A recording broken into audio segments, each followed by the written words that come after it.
जी बिस्मिल्लाहिर्रहमानिर्रहीम। मेरा नाम मियां अली सरवर है और ये मेरा ऑफिशियल यूट्यूब चैनल है। बिस्मिल्लाहिर्रहमानिर्रहीम। अल्लाहुम्मा सल्लि व सल्लिम बारिक अला सय्यदना मोहम्मद नबी उम्मी आली साबी अल्फ़ा अल्फ़ी मरतन। बिस्मिल्लाहिर्रहमानिर्रहीम। मेरे प्यारे बहन भाई और बच्चों, अल्लाह के फजल करम से, उसकी इजाज़त से मैं आपकी खिदमत फिर हाज़िर हूँ।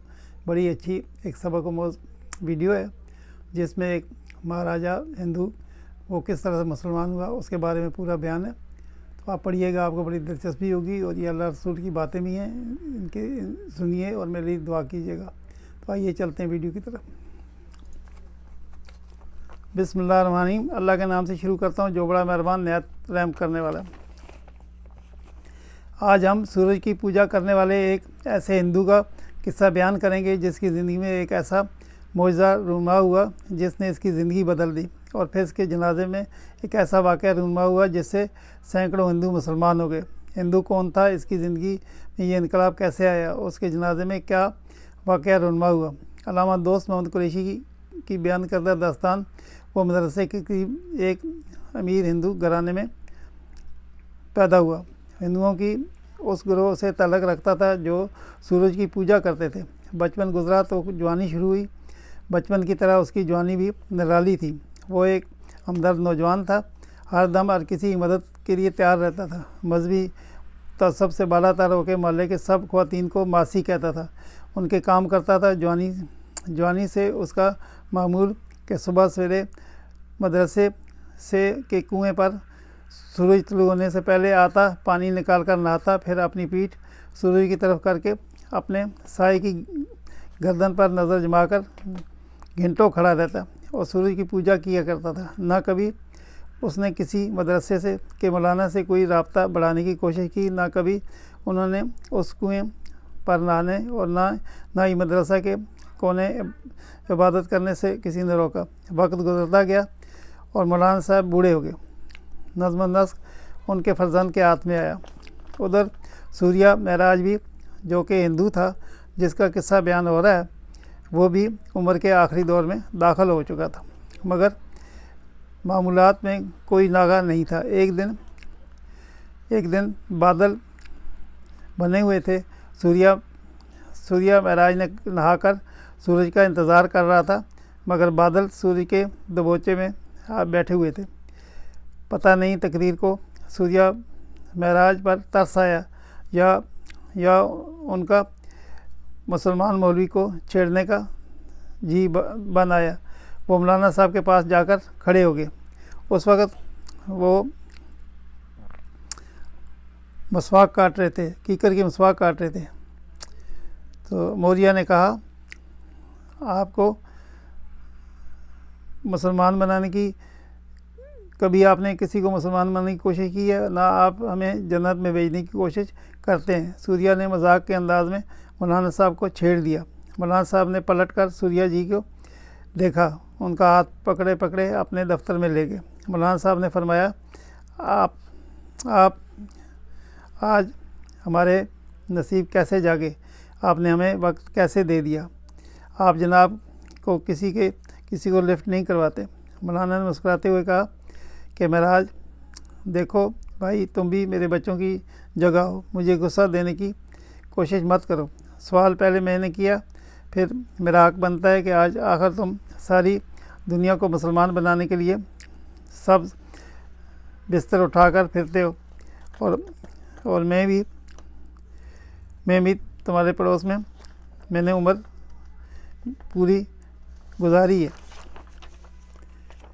मुझे कभी एक बार भी झूठे मुंह से नहीं पूछा कि मियाँ क्या तुम भी मुसलमान होना चाहते हो या नहीं।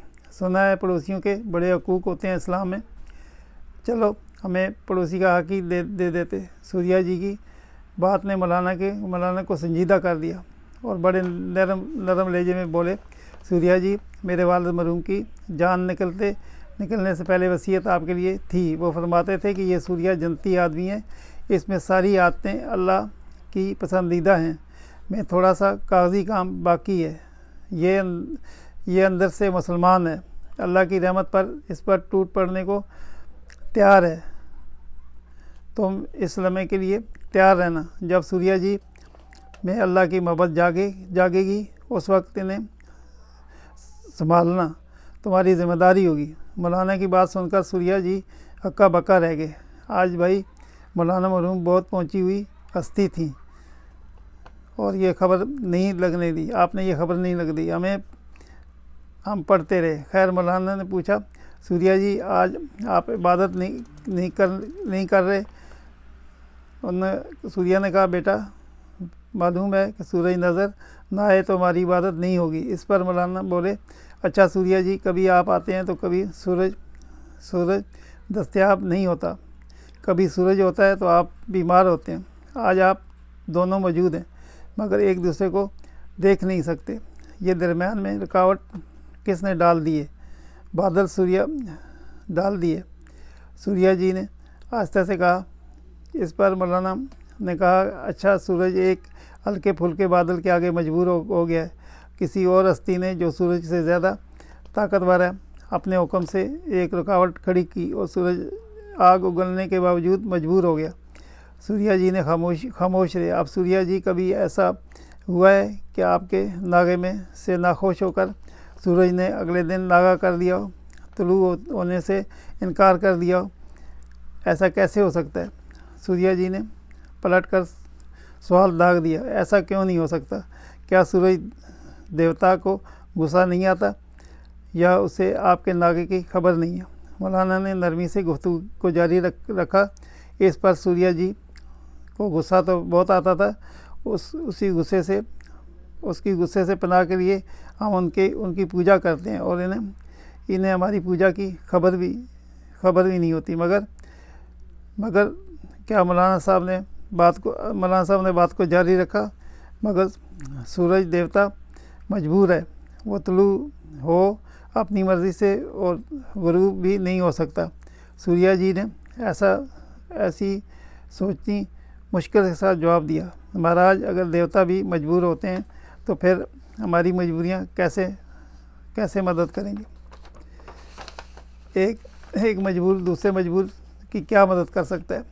क्यों ना उसे मजबूर करने वाले ही की तरफ रुजू किया जाए जो उसे सूरज को तुलू और गुरूब करता है, बादल भेजकर उसकी धूप को लपेट देता है। सूर्या जी ने चुप रहे। मौलाना ने बात को जारी रखते हुए कहा, क्या सूर्या जी आपके पास छुट्टी का अख्तियार है और वो इरादा है? सूरज के पास ना छुट्टी का इरादा है ना ही उसके पास कोई अख्तियार है। सूर्या जी, महराज को पता है इस इरादे और इख्तियार की बिना पर तमाम कायनात, शायद उसको संभालने वाले, उसका निज़ाम चलाने वाले मलाइका को क्या कहा गया? आदम को सजदा करो, उसकी बड़ाई तस्लीम करो। आज कायनात में खालिक ने पहली साब इरादा साब इख्तियार मखलूक को पैदा किया।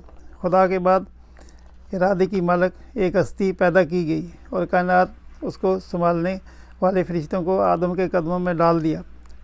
जिस आदम की औलाद में से आप भी हैं और मैं भी, आपने आज तक इस इरादे को इस्तेमाल नहीं फरमाया, अपने शर्फ को इस्तेमाल नहीं किया। इसे वैसे का वैसे ही रब के पास लेकर जाओगे क्या? सूर्या जी भी, फिर उसे अपना मुंह कैसे दिखाओगे? उस सजदे की कीमत तो चुकाते जाओ। उससे अख्तियार करके सजदा फरिश्तों से करवाया था। सूर्या जी ने अक्का बक्का मौलाना की बातें सुनते रहे। मौलाना साहब पर जलाल और जमाल की दोनों सिफात का गलबा था। कभी एक आ रही थी, कभी दूसरी लगती थी। उन्होंने अपने बुज़ुर्गों की बात पल्ले बांधकर खूब तैयारी कर रखी थी। सूर्या जी, आप बहुत नेक इंसान हैं। हम सब ने आपको बचपन से देखा हुआ है। शायद के मुसलमानों में आप जैसा हमदर्द, सखी और खुदा तरस इंसान मौजूद नहीं। मगर सूर्या जी, पेपर वर्क करना पड़ेगा। दिल के दरवाज़े का ताला अंदर से खुलता है। अल्लाह की सुन्नत है, सुन्नत अल्लाह ने बना रखी है। उसने नबियों के बाप, बेटों और बेटियों को भी हिदायत नहीं दी जब तक कि उन्होंने दिल का दरवाज़ा खुद नहीं खोला। कहीं किसी के घर बगैर चाहे जाने से मना फरमाया है। उसका हुक्म है, किसी घर में जाओ जिस घर का मालिक मोहब्बत से तुम्हें बुलाए, फिर वो आपके अंदर बगैर बुलाए कैसे आ जाए। उसकी रहमत का समंदर आपकी चारपाई के गिर चक्कर काटता रहता है। सूर्या जी ज़रा दिल की खिड़की खोल कर देखिए।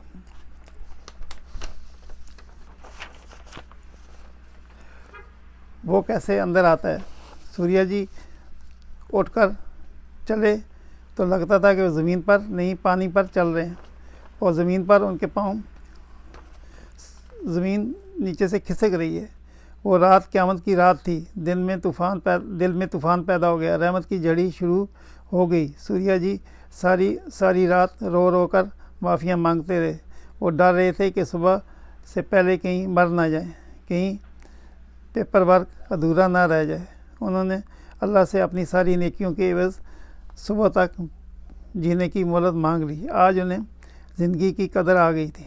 सुबह अभी मदरसे का खुलने का वक्त नहीं हुआ था कि सूर्या जी मौलाना साहब के घर पे दस्तक दे रहे थे। दरवाज़ा मौलाना साहब ने खुद खोला। लगता था कि वो इसकी तवक्को रखते थे। सूर्या जी की कैफियत से लगता था जैसे उनका पूरा वजूद बोल रहा हो, मगर ज़बान खामोश हो। मौलाना साहब ने उनका हाथ पकड़कर उनको अपनी बैठक में ले गए और सूर्या जी को चारपाई पर बिठाकर वो उनके कदमों में बैठ गए और फरमाने लगे, सूर्या जी महराज, आप कुछ मत बोलिए, ज़ुबान को बंद रहने दीजिए। आज अल्लाह के वजूद को ख़ुद मैं पढ़ रहा हूँ। आपकी दावत कबूल करके आपके दिल में आ चुका है। सूर्या जी उसके एहतराम में आपके कदमों में बैठा हुआ हूँ। ज़ारो कतार रोते हुए सूर्या जी को उन्होंने खूब रोने दिया। वो जानते थे कि हर मुसलमान पैदा होने वाले बच्चे की तरह रोता है। ये सेहत की अलामत है और जान की अलामत है। फिर अपने साथ खाना नाश्ता करवाया उनको। मदरसे के तमाम तलबा के सामने इस्लाम कबूल करवाया गया। अब्दुल्ला नाम मुंतखब किया गया इस्लाम कबूल करने का कि 10 दिन के बाद अब्दुल्ला भाई इस दुनिया से चल बसे, अल्लाह को प्यारे हो गए। बाकी की तफसीलात बयान करते हुए अल्लामा दोस्त मोहम्मद कुरैशी फरमाते हैं कि अब्दुल्ला के जनाजे पर लगता था कि एक अजूम आ गया है।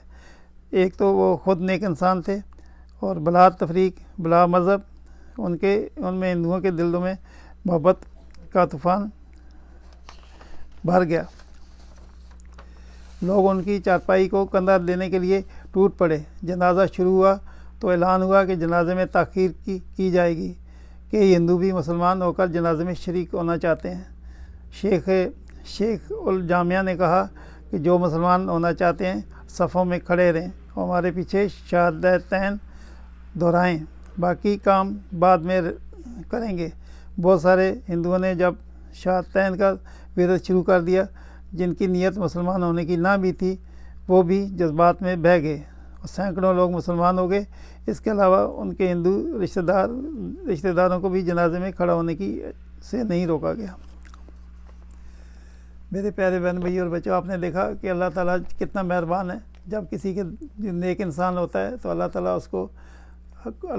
ताला यही चाहता है कि ये मुसलमान हो जाए। और इसी तरह से वो महाराज हिंदू जो कट्टर हिंदू था, किस तरह से मुसलमान हुआ। दुआ कीजिएगा मेरे लिए। सल्लल्लाहु अलैहि करके मोहम्मद वाली साहब अजमैन। ज़िंदगी रही, अल्लाह ने इजाज़त दी तो कल फिर मैं हाज़िर हूँगा। जब तक इजाज़त, अल्लाह हाफ़िज़, अस्सलामु अलैकुम व रहमतुल्लाहि व बरकातुहू।